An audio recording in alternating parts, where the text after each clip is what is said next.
All right, rise and skol. It is Friday. It means it is Viking morning show time every Friday, same time. Join us here and make sure to get yourself a brew pub pizza for the weekend for today. Whenever, just make sure you get one because they are damn good and they are delish. Hell yes. And good morning to everybody. Good morning to Brew Pub. Good morning from the number one. We're back to number one Vikings morning show out there. Yeah, we plan to stay there. And I got to say quick on the pizza, when I go to somebody's house and, there's a lot of frozen pizzas out there. Invited? And they make one or whatever, and it's not a brew pub. I'm that guy that kind of just says, hey, you should try a brew pub. You should try. I've become the frozen pizza guy where I just kind of push it on them. And they don't regret it because they do it. I was actually at the store yesterday, and some lady was trying to decide about pizzas. And I said, hey, you can get over here and try one of these brew pubs. Leave those poor old women. She was asking me. She was in my way, too, because I was trying to grab some.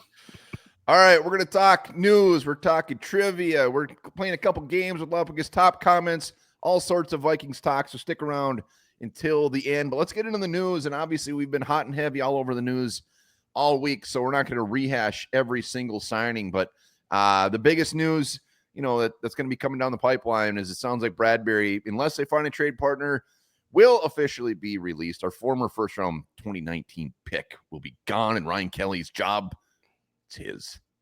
Yeah, I mean, either way, you either get some cap savings or you get a draft pick. If Garrett Bradbury's gone, there's not a role for him on this team. You don't keep him around here to be the backup.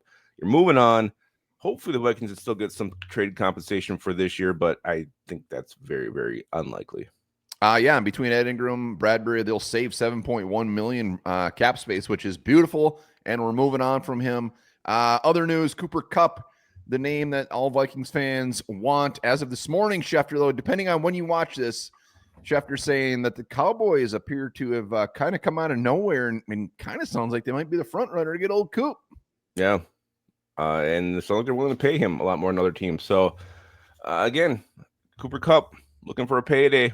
Maybe he doesn't care where he goes. Maybe he doesn't care where he finishes his season, his career. But yeah, the Cowboys. And coming from Schefter, that definitely has some serious legs. Yeah, honestly, I'm just kind of expecting it. It's just a matter of when now, the fact that he put that out there. So other newsworthy stuff will be popping in all throughout the weekend. So be sure to check out the Onebar. Hit that subscribe if you haven't yet. But let's get into a quick little trivia here. The answer will be coming shortly. Lupagus. In 2017, the Vikings signed which former big-name first-round wide receiver in free agency? 2017. Don't say it. If you know in the comments, throw it down in the comments. Answer will come shortly. It will come shortly. But let's hop into something else here. The Vikings have made a lot of moves over the last few days, but we still got some worries. Just like this young lad here who was home alone. It was quite some time. Devious little fella. I want to know your biggest worry. Okay. Option number one. Look at that. Look how happy Carson Wentz would be here. He looks like he'd be thrilled. Left guard. Everybody's happy in this. Yeah. Everybody's happy. Brandon looks a little too happy there.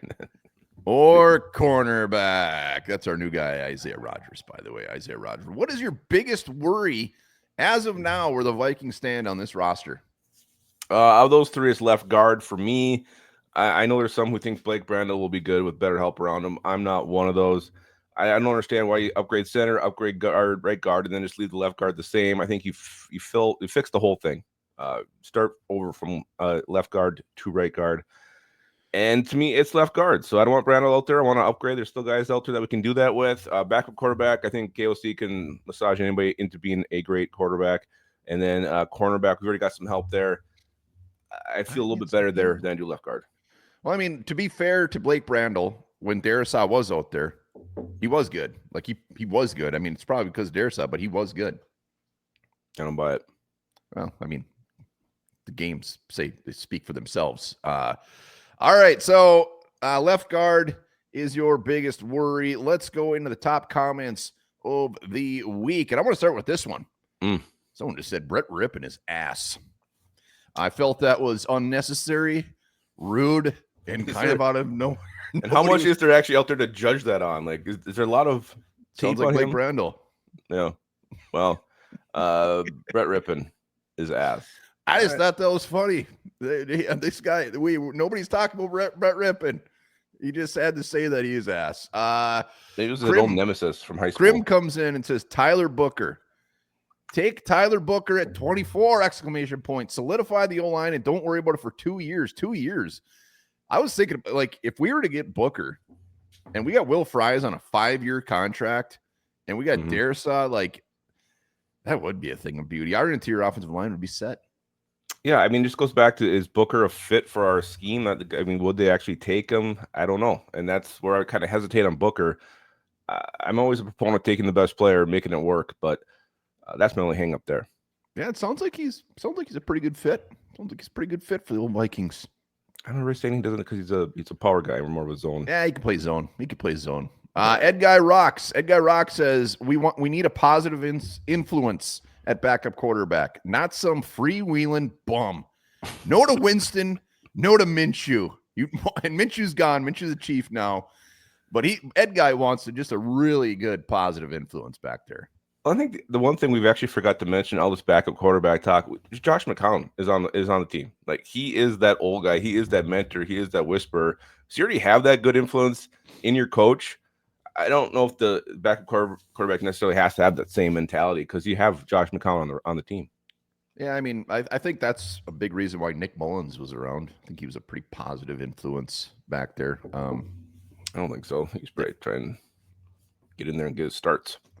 Putting stuff. I don't know. I think he was pretty content being a backup. BK comes in and says probably more than anything a better bet to play the Fabian Moreau of last year. This was on the Javier Williams, was it? Javier Thomas. He says probably the better bet to play the Fabian Moreau this year if the starters struggle, or as always, we hope no injuries. He will be the guy they rely on. I'm fairly curious to see how they move these guys around. Murphy, Rogers, Blackman are all three non-true outside corners, and that was one of the main things about this comment is all these guys are really inside corners. BK brings up a great point. Like, how are they going to shuffle these guys? They're going to force some people outside. What are they going to do? That's why I still think cornerback's still a huge need. You still have the draft. You can still sign somebody. There's still time to get another outside corner, but he is right. They're all stocking up on the same type of corners, so unless they have different plans than people aren't expecting, they definitely need to get some outside help for sure. Let's see. McS says you guys have the most Minnesotan accents ever. It's actually, I mean, there's worse than us. Get a little more north. Man. They get a little thicker, but yeah, we're definitely due. We got some pretty thick ones. I just wanted to just let him know that we are in fact from Minnesota. Yeah, well, I think they can tell. So it's just pretty common. Obvious. It's just common. Last one. Murphy guy says, I don't think the Vikings need to take any more splashes in free agency. Sign some guys for depth, especially backup quarterback, and try to work some options to get more draft capital. Murphy's moving on. He's moving on to the draft.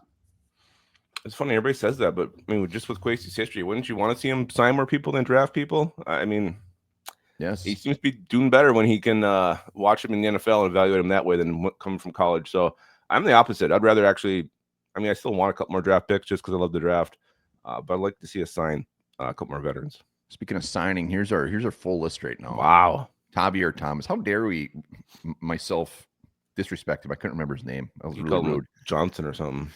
Yeah, look at that big old lengthy list. It's a good looking list. It really is. It really is.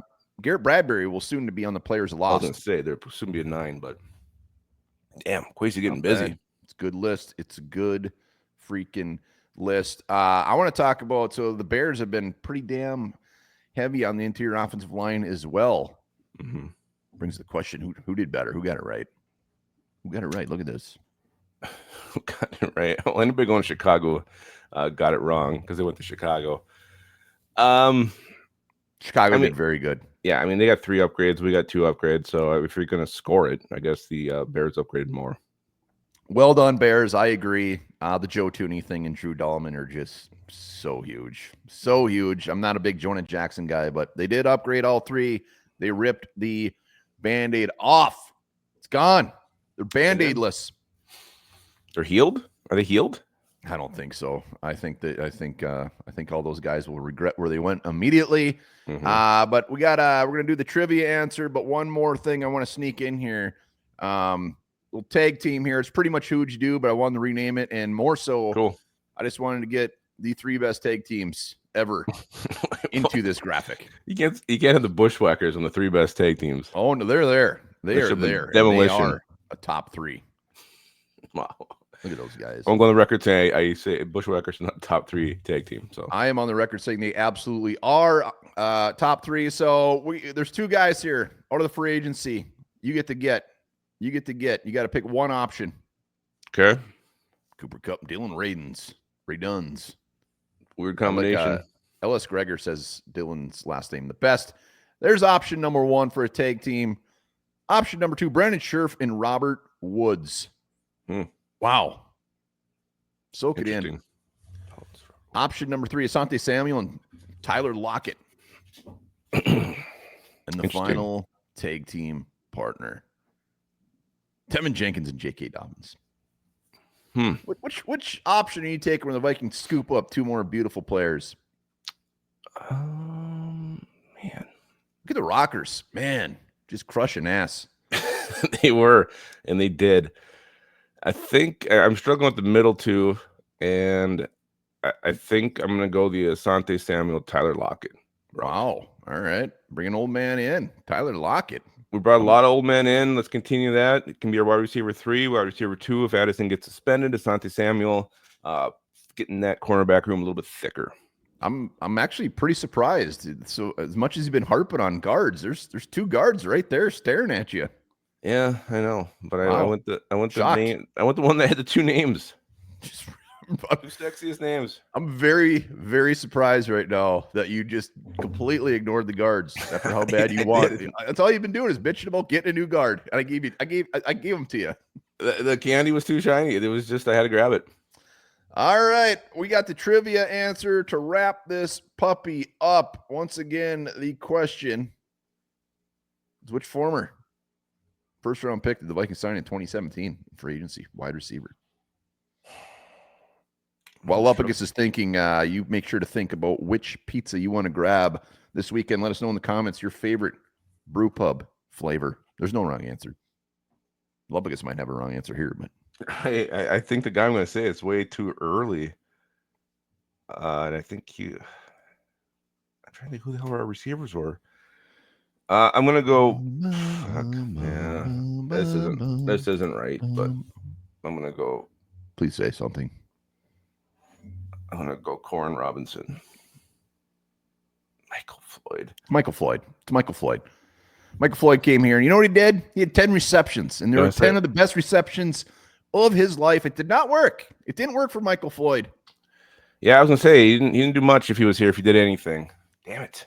Yeah, I was thinking because we got Doxton later, and then I know Corin Robinson, I think, was way before. So yeah, I think Michael Floyd was like when was John Carlson here? There was a couple of years there. They just kept bringing in these dudes. We had high hope, but Michael Floyd did not pan out. That is Rise and Skol for us this morning.